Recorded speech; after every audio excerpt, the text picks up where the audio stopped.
The newsday continues here on One News Now. I'm Riza Diaz. A total of 469,200 Moderna shots arrived this afternoon.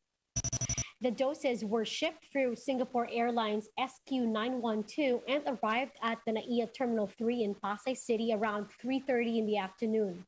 Of the additional supply of Moderna vaccines, more than 319,000 were procured by the national government. 150,000 shots, meanwhile, were purchased by the private sector. The Health Department clarified that the alleged deficiencies in the 275.9 million peso cash allowance, gift certificates, and grocery items cited in the Commission on Audit's report have already been settled. Under the Bayanihan Act, healthcare workers are entitled to meals, accommodation, and transportation benefits.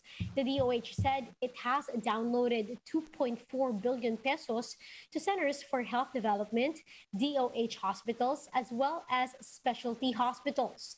The agency has assured the public that it shall continue to defend the lawful provision of healthcare workers' benefits. The lower house is set to be briefed by the Commission on Audit regarding deficiencies it discovered in the management of some 67.32 billion pesos in COVID-19 funds entrusted to the Department of Health. Speaker Lord Alan Velasco expressed hope that this move could shed light on the controversy. He said the briefing would allow House members to monitor the use of pandemic funds and develop corresponding legislation. Velasco added that the DOH official or DOH officials rather will also be invited to the congressional briefing, noting that they like to hear first the explanation of the DOH before making any conclusion. We'll be back with more stories after the break. Keep it here on One News.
You're still watching One News Now. I'm Riza Diaz. Filipina golfer Saso has dropped out of the top 10 in the Trust Golf Women's Scottish Open after hitting a 2 over par 74 in the third round of the Dumbarnie Links. Saso is now in a joint 15th place where she is tied with 9 other participants in the 72-hole LPGA event. It was an impressive start to the tournament for Saso. However, she was unable to continue this. Saso had 4 bogeys and 2 birdies for a 74, making her joint 15th at 3 under 213, 6 strokes off the leaders. Currently at joint first place are Arya Juthanguran of Thailand, Charlie Hull of England, and Ryan O'Toole of the United States. Meanwhile, Naomi Osaka will be donating all proceeds from the WTA Tour's Cincinnati event this week to the victims of the 7-point magnitude quake in Haiti this morning.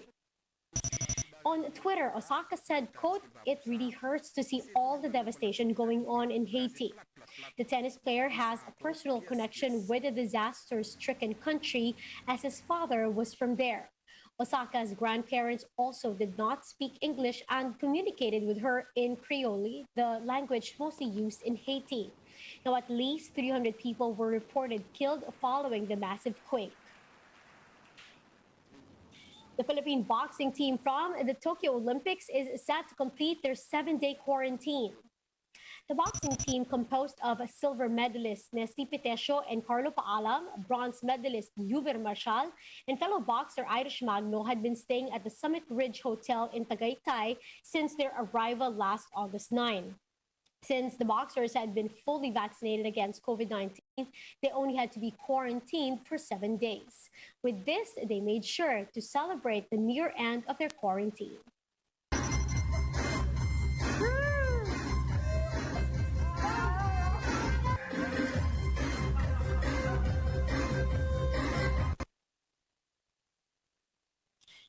A health expert warns that countries are unlikely to reach herd immunity due to the rapid spread of the highly contagious Delta variant. Let's hear this report by Bloomberg Quick Take. Will we get to herd immunity? No, very unlikely by definition.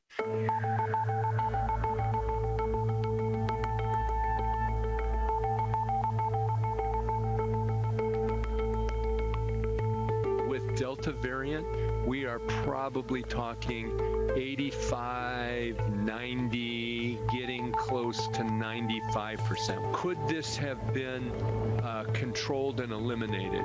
Yes. We failed to do so. Now what's happening is with the development of variants, that number will creep up and up until such point where these viruses, Delta does it a little bit, Lambda appears to do it more, learns how to evade that immunity. So now even with 95% immunization rates, you're not going to get there.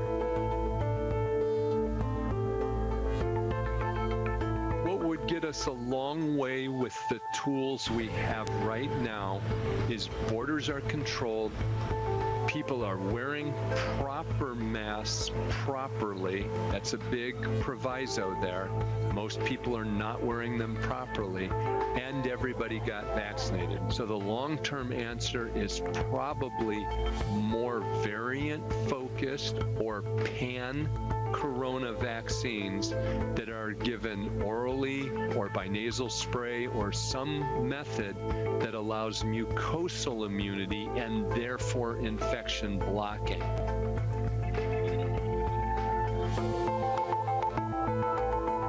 I don't think it's going to. I think we voluntarily gave up that possibility. My speculation is, given the history of what we've watched, is that we will develop variants that are more and more infective or transmissible, and where they will learn how to evade more and more vaccine and previous infection-induced immunity.